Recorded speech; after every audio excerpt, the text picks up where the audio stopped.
Hello everyone, সবাই কেমন আছেন? আশা করি সবাই ভালো আছেন। তো আমি আজকে খুবই মজার একটা রান্না করে দেখাবো, কই মাছ কাঁচকলা দিয়ে।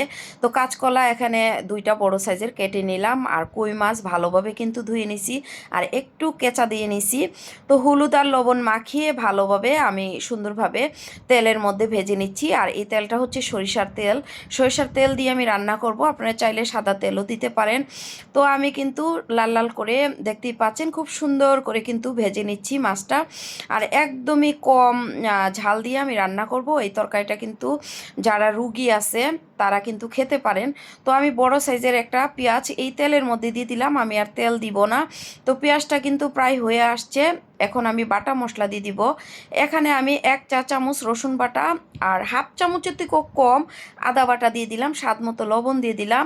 একটু পানি দিয়ে ভালোভাবে কিন্তু বাটা মশলাটা কষিয়ে নিয়েছি।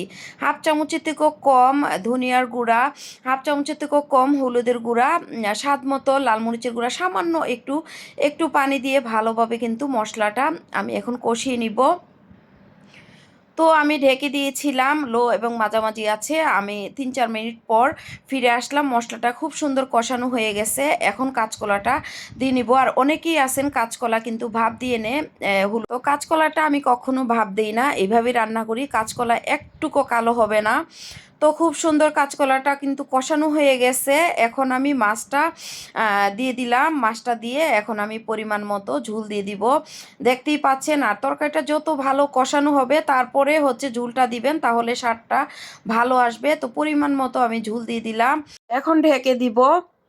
আমি 5-7 মিনিট পর ফিরে আসলাম। মুখটা একটু কেটে এখানে 10-12টার মতো কাঁচামরিচ দিয়ে দিলাম, আর সামান্য একটু টেস্টিং সল্ট দিয়ে দিলাম। এটা অপশনাল, চাইলে দিতে পারেন, নাও দিতে পারেন। তো কাঁচকলার তরকারি কিন্তু হয়ে গেছে। আমি আরও 5-7 মিনিটের মতো রান্না করেছি। দেখতেই পাচ্ছেন কতটা লোভনীয় হয়েছে। আর বিশেষ করে যারা রুগী আছেন তাদের জন্য এই তরকারিটা বেস্ট। কেন, এই তরকারিটাতে মশলা কম, তেল কম, একদমই ঝাল দেই নাই। তো সবাই ভালো থাকবেন। আল্লাহ হাফেজ।